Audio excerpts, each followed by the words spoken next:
Alright, Shalom. All praise to the Most High Yahweh, Ba'ashem, Yahweh Shai, Ba'ashem Rakah Kodash. Double honors to the apostles and elders of Great Millstone who rule well. Peace and salutations to your brothers of elect, push this word in truth and sincerity. Alright, this is what is salvation? Okay, so we talk about salvation a lot as far as, the Israelites are going to be saved or the elect of Israel will only be saved, which is the 1/3.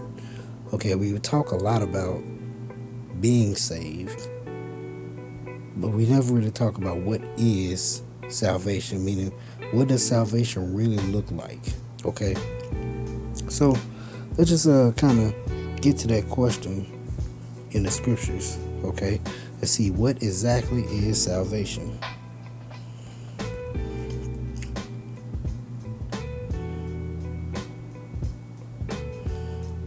Alright, this is Luke chapter 1 verse 66. And all they that heard him laid them up in their hearts, saying, What manner of child shall this be? And the hand of the Lord is with him. And his father Zacharias was filled with the Holy Spirit, and prophesied, saying, Blessed be the Lord, power of Israel, for he hath visited and redeemed his people. That's a possessive pronoun. Okay, he hath visited and redeemed his people. Okay, who are his people? Israelites. Okay, why? Because Yahweh came through the line, through the tribe of Judah. Okay, so those are his people. And have raised up an horn of salvation for us in the house of his servant David. Okay, a horn of salvation for us, another possessive pronoun, in the house of his servant David. Why? Because he came through the bloodline of David, through the lineage of David, through the seed line, the sperm line. Okay, Yahweh Shai had a male father on the earth and a female mother, Mary. Male father Joseph, female mother Mary. Biological, literal. Okay, seed line.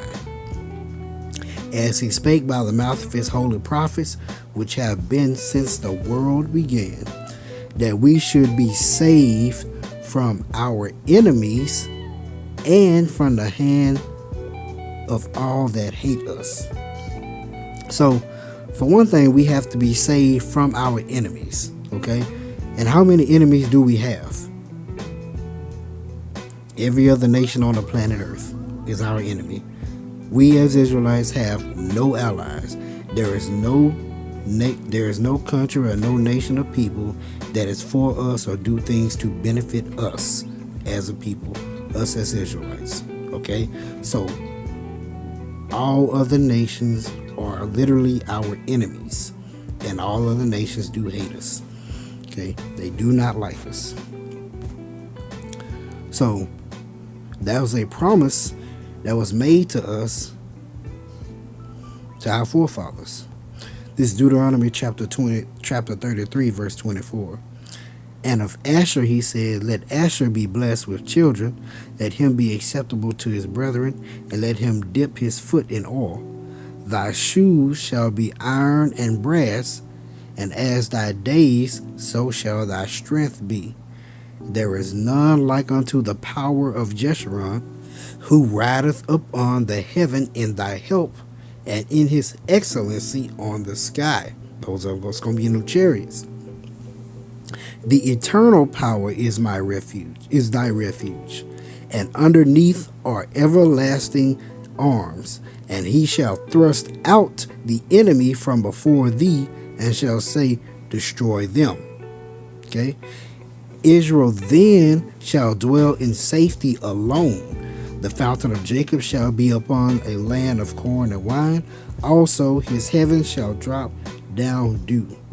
Okay, so, verse 29.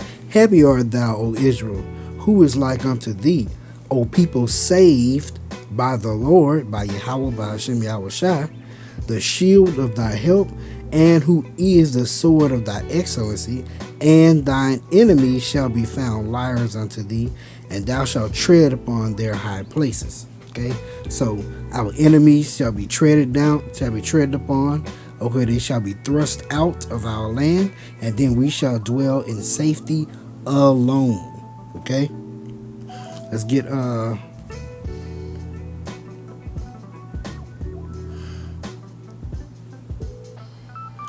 definition of sovereignty, because we need sovereignty in order for us to, keep our own laws, statutes, and commandments.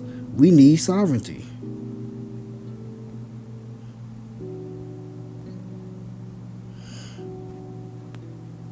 And when I say, because we can't keep it, because that's another enemy that we have to overcome too.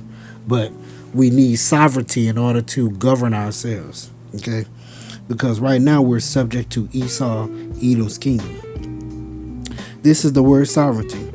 It says supremacy of authority or rule as exercised by a sovereign or sovereign state, royal rank, authority, or power. Here it is.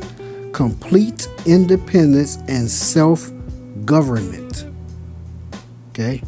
Complete independence and self-government. A territory existing as an independent state. Okay? So we need sovereignty, meaning we need to be independent of Esau, Edom, and dependent upon Yahweh, Bahashem, Yahushua. All right? That is what we need.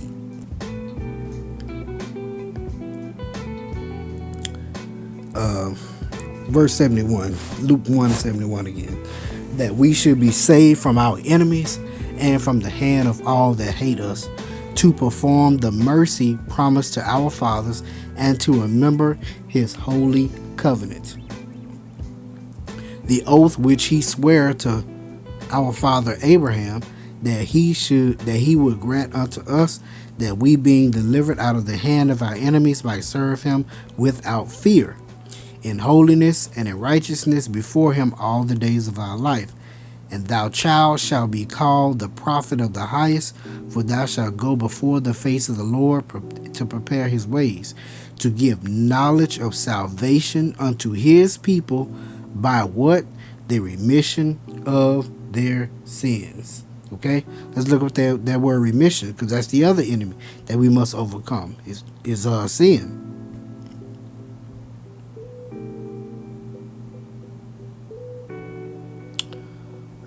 Let's see. We'll look at that word remission. Look at that in the Greek. Aphasis. Aphasis.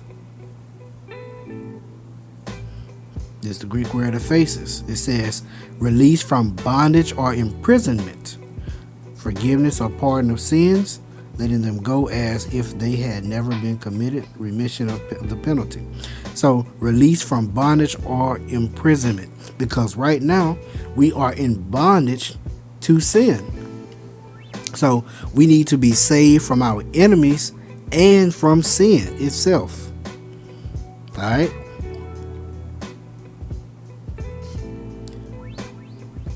This is Galatians chapter 5, verse 1. Stand fast, therefore, in the liberty wherewith Hamashiach hath made us free, and be not entangled again with the yoke of bondage. And what is that yoke of bondage? Sin. The yoke of bondage is sin. Being in bondage to the world. Okay? Being in bondage to things, possessions. Alright? This is Romans chapter 6, verse 17.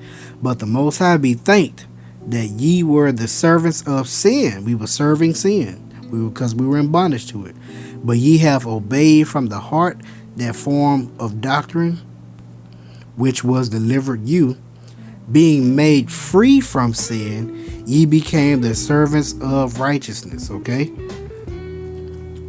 How do we become free from sin? Through Yahushua. Okay? The final point of us being we need to be saved from our enemies. This is let's see, First Maccabees chapter 2 verse 6. And when he saw the blasphemies that were committed in Judah and Jerusalem, he said, Woe is me! Wherefore was I born to see this misery of my people and of the holy city, and to dwell there, when it was delivered into the hand of the enemy, and the sanctuary into the hand of strangers. Okay, he's talking about our land, okay, our property, our land, our things were delivered up unto the enemies. Her temple is become as a man without glory. Her glorious vessels are carried away into captivity. Her infants are slain in the streets, her young men with the sword of the enemy. What nation have not had a part in her kingdom and gotten of her spoils? See that? All nations have benefited and profited off of the backs of Israelites. Okay, off of the backs of the Lord's chosen people. So this is why I said all other nations are our enemies. We have no allies on this earth. Our only ally is Yahweh Ba'ashem, Yahweh Shai. So we need salvation from our enemies and from sin. Okay, this is why salvation is so important, and this is what it looks like. So, call Halal Yahweh Ba'ashem, Yahweh Shai, Ba'ashem Rakah Kodash. Be edified. Shalom.